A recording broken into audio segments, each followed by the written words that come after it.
Father, and of the Son, and the Holy Ghost. Amen.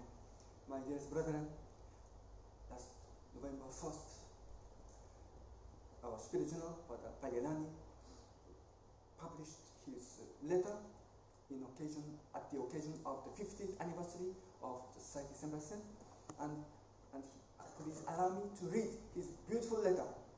Just first part. Dear members and faithful of the Society of Saint-Vincent, it is a great joy for me to write to you at this very special moment in the history of our society as we celebrate its Golden Jubilee. This 50th anniversary of the Priestly Society of Saint-Vincent is first and foremost an opportunity for a real and profound act of thanksgiving. Firstly, towards God, who never ceases to support us and strengthen us in spite of our trials, and who fortifies us throughout these difficulties. If crosses have never been lacking during this past half century of our history, we must see in them the proof of a very special benevolence of divine providence, who permits evil only for the establishment of his reign and for the sanctification of his faithful servants. Thanksgiving also to our founder, who knew how to transmit to us the most precious treasures of the Catholic Church with the burning flame of a fearless charity, enlightened by a deep faith and sustained by an unfailing hope in the charity of God himself. Credidimus Caritati. This 50th anniversary also invites us to take stock of our situation today. Is the flame received from our founder still very much alive, exposed to all the winds of a crisis that is prolonged indefinitely in the church and in society as a whole? Is this precious torch not in danger of faltering and weakening?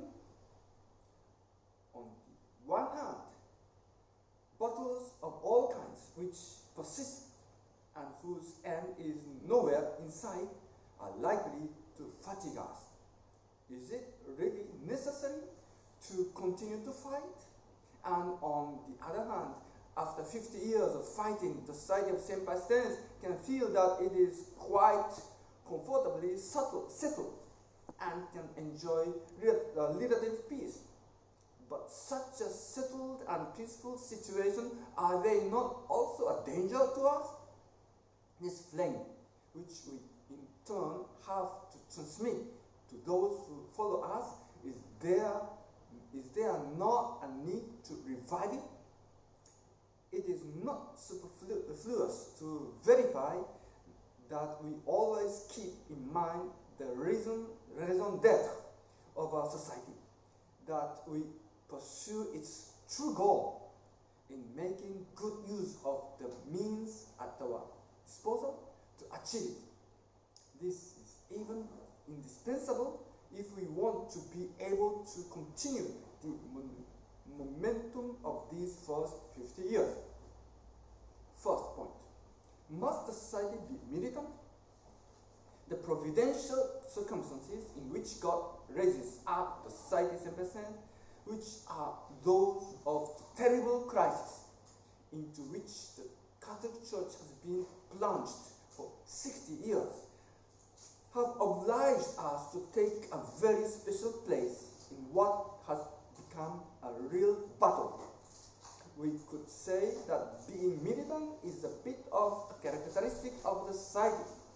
From the beginning, it has had to combat against the enemies of the church with faith, courage, and perseverance.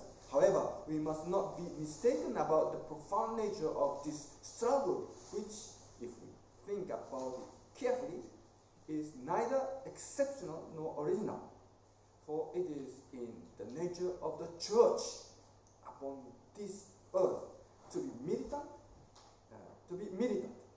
The society is part of the Catholic Church and therefore necessarily militant. What is our fight? From the very beginning, it was, and certainly still is today, the fight for the preservation of the priesthood, and in addition to it, the fight for Mass and for the preservation of the liturgy. It is also unquestionably the battle to preserve the faith and to defend Catholic doctrine, which is tragically threatened, even in Rome itself, by the galloping apostasy on this century. Finally, and almost as a resume, it is the struggle in favor of Christ the King, for his reign in souls and over nations. But we must clearly understand what that means and not stop short along the way. What is the true scope of the battles that we have mentioned? What is the central reason of fighting for Mass and for the Catholic priesthood? Why are we combating for our faith and for Christ the King? Is it this reality which is the objective of the whole church and the ultimate raison d'etre of all its battles throughout its history? It is the spiritual life, the life of an intimate union with our blessed Lord King. The society must bear this in mind. The development of the spiritual life in our souls is the real reason for its providential existence. Thus, it is only part of a struggle that is greater than itself, one that surpasses it, and which is truly the battle of our Lord Jesus Christ and of his church. From the beginning, quote, "I am come that they may have life and may have it more abundantly," end of quote. John 10, verses 10. If we are part of this great battle, and if in our place we fight, it is ultimately to unite ourselves with our blessed Lord. It is his kingdom. And this is not an abstract idea. It is a very concrete, genuine, and intimate union with him. It is a life. Archbishop Lefebvre insisted magnificently on this part. Quote, "Our entire society is at the service of this king. It knows no other. All its thoughts, love, and activities are for him, for his reign and for his glory and for the completion of his redemptive work on earth. We have no other goal, no other reason for being priests, no other than to facilitate the reign of our Lord Jesus Christ. And in doing so, we bring spiritual life to souls." End of quote.